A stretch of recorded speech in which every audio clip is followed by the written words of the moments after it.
Hello बच्चों। तो कैसे हैं आप सब।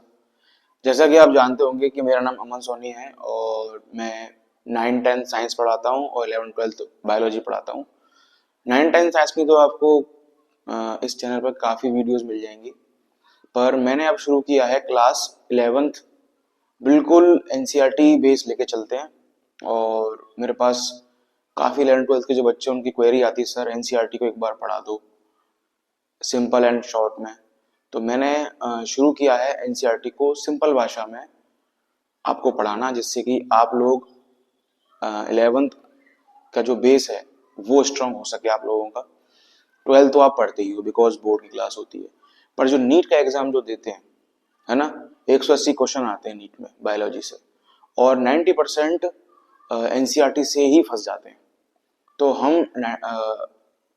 एनसीईआरटी को इग्नोर नहीं कर सकते, ठीक है, किसी भी हालत में। तो मैंने अब शुरू किया है आपके सामने क्लास 11th की बायोलॉजी का चैप्टर 1 और समय समय पर रेगुलर टाइप में वीडियोस आती रहेंगी, जिससे कि आप लोग आसान भाषा में इस चैप्टर को आसानी से समझ सकें और मेरा जो प्रयास है वो पूरा हो सके। ठीक है, तो शुरू करते हैं। देखिए, चैप्टर का नाम है the living world, chapter number 1। ठीक है, चैप्टर नंबर 1 है ये। ठीक है, यूनिट 1 का चैप्टर 1, क्लास 11th, लेक्चर 1, पहला लेक्चर हो रहा है। ठीक है, आज डेट है हमारी 24 दिसंबर 2025। इस दिन पहला लेक्चर रिकॉर्ड किया जा रहा है। आज से 2 साल पहले एक मैंने 11 12 की इंट्रोडक्शन वाली वीडियो डाली थी, उसके बाद फिर समय नहीं मिला। अब मेरे पास थोड़ा समय आ गया है, तो अच्छा रहेगा कि हम शुरू करते हैं। ठीक है, तो चैप्टर 1 जो है, इस पेज पर चैप्टर 1 शुरू हो रहा है और इस पेज पर सो कि हर चैप्टर के पहले कुछ साइंटिस्टों की जर्नी दे रखी है, उन्होंने जीवन में क्या करा, कुछ बायोलॉजिस्ट की दे रखी है, कि उसी को हम यहाँ पढ़ते हैं। बिल्कुल जीरो से स्टार्ट कर रहे हैं, हम कुछ नहीं छोड़ेंगे एनसीईआरटी का। ठीक है, तो बात करते हैं हम अर्नस्ट मेयर की। ठीक है, कुछ लोग इसको अर्नेस्ट मेयर भी बोल देते हैं, तो हम इसको अर्नेस्ट मेयर बोलेंगे, जिससे कि आप लोग समझने में आपको आसानी हो। इनका जन्म हुआ था 5 जुलाई को 1904 में। कहाँ हुआ था? कैम्पटन, जर्मनी में। ठीक है, और इन्होंने एजुकेशन कहाँ से ली? हार्वर्ड यूनिवर्सिटी से। ठीक है, आप जानते हैं हार्वर्ड यूनिवर्सिटी काफी रेस्पेक्टेबल यूनिवर्सिटी, आप जानते हैं। ठीक है, और इनको the Darwin of 20th century कहा जाता है। इनको एक नाम से पुकारा जाता था, Alexander Agassiz, professor of zoology emeritus. ठीक है, फैक्ट है, याद करने हैं, जरूरी है। इन्होंने क्या दी थी? आज की जो करंट डेफिनेशन है बायोलॉजी की, जो बायोलॉजिकल स्पीशीज है, उनकी जो करंट डेफिनेशन है, उनकी इन्होंने डेफिनेशन इन्होंने दी थी। ठीक है, इनको क्या क्या अवार्ड्स मिले? देखिए, ट्रिपल क्राउन इनको अवार्ड मिला। देखो, 3 अवार्ड मिले, इनको ट्रिपल क्राउन भी कहा जा रहा है। द बेल्जियन प्राइज 1983 में, the international prize for biology 1994 में, द क्रेफोर्ड प्राइज 1999 में। जिससे कि हम ये समझ पाए अभी तक कि अर्नेस्ट मेयर कौन थे, उन्होंने क्या क्या किया था। अब जो टॉपिक है वो है व्हाट इज लिविंग। लिविंग क्या होता है ना?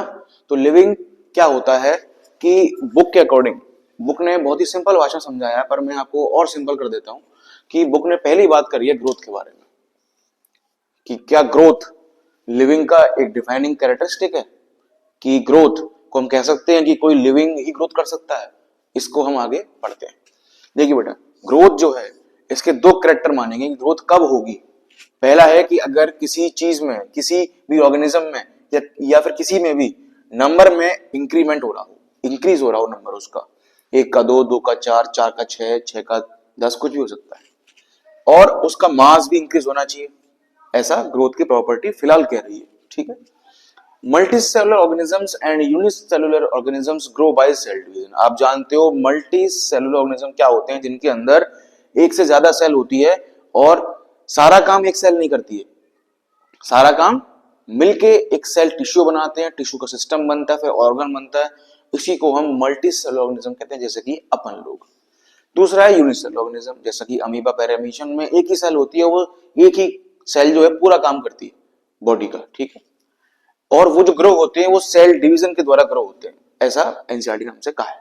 ठीक है। अब सेल डिवीजन आप जानते हो दो टाइप का होता है, mitosis and meiosis.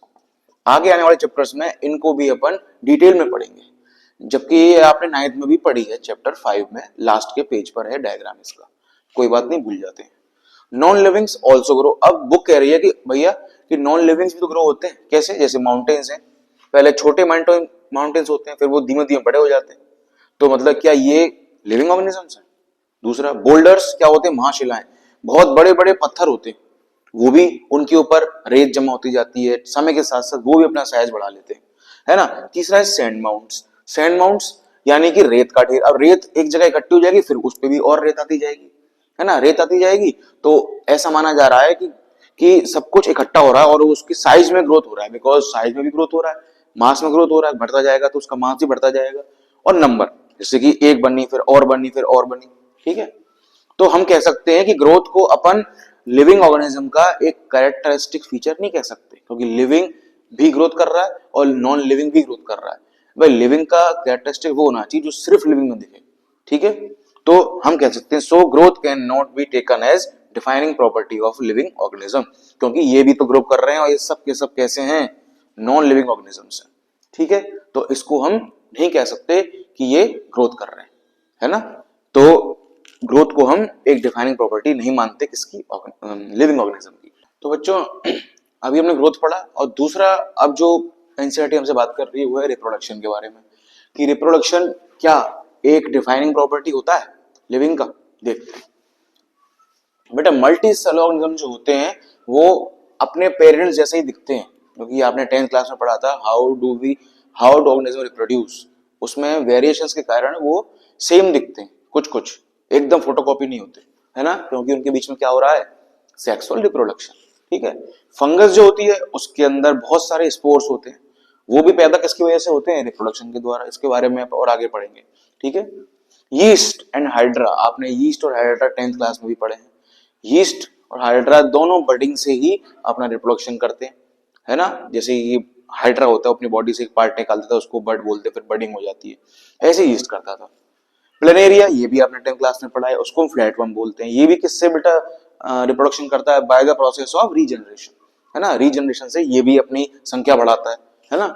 Protonema of मोसिस, मोसिस एक टाइप का लिविंग ऑर्गेनिज्म है, जो उनकी जो स्टेज है वो है प्रोटोनीमा। प्रोटोनीमा स्टेज क्या होती है? थ्रेड लाइक स्टेज होती है, मतलब मोसिस जो है वो थ्रेड लाइक स्टेज में है, और साथ में फिलामेंटस एल्गी जो होती है, जो एल्गी जिनके अंदर फिलामेंट होते हैं, माने कि थ्रेड लाइक, वो हार्मलेस होती है वो, ठीक है। ये भी क्या करते हैं? रिप्रोडक्शन करते हैं। अमीबा, यूनिसेलुलर जो एल्गी हैं वो, उनकी भी सेल्स इंक्रीज होती है, ठीक है। पर अब जो मेन खेल है वो है म्यूल्स। म्यूल्स आप जानते हैं? नहीं जानते तो देखिए, खच्चर आपने नाम सुना होगा, है ना तो वो मेल होते हैं ना फीमेल, है ना। गधे और जो घोड़ा होता है उनका मिक्स होता है वो। स्टेराइल वर्कर बीज, आप आगे जाके 12th क्लास में बीज के बारे में पढ़ेंगे, है ना। तो वर्कर बीज जो होती हैं, जो काम करती हैं, है ना, क्योंकि 3 टाइप में पूरी बीज का क्लास फैमिली डिवाइडेड है ना। तो उसमें वर्कर बीज होती है वो स्टेराइल होती है ना, बिकॉज वो रिप्रोडक्शन नहीं कर सकती, है ना। इनफर्टाइल ह्यूमन कपल्स, यानी कि कुछ ऐसे कपल भी होते हैं ह्यूमंस के जिनके बच्चे नहीं होते, तो क्या वो लिविंग ऑर्गेनिज्म नहीं होंगे? ठीक है। अब यही तो दिक्कत आई, तो हम कह सकते हैं कि रिप्रोडक्शन को भी हम लिविंग ऑर्गेनिज्म की डेफिनेट जो प्रॉपर्टी होती है, डिफाइनिंग प्रॉपर्टी होती है, उसके रूप में एक्सेप्ट नहीं कर सकते। तो समझ में आ गया होगा आपको आज हमने क्या क्या पढ़ा। आज हमने पढ़ा अर्नस्ट मेयर के बारे में पूरी जानकारी, लिविंग क्या होता है, 2 टॉपिक पढ़े, ग्रोथ एंड रिप्रोडक्शन। आगे की बात हम अगले सेशन में करते हैं। Thank you. जैसा भी आपको लगा हो प्लीज टेल एंड कमेंट।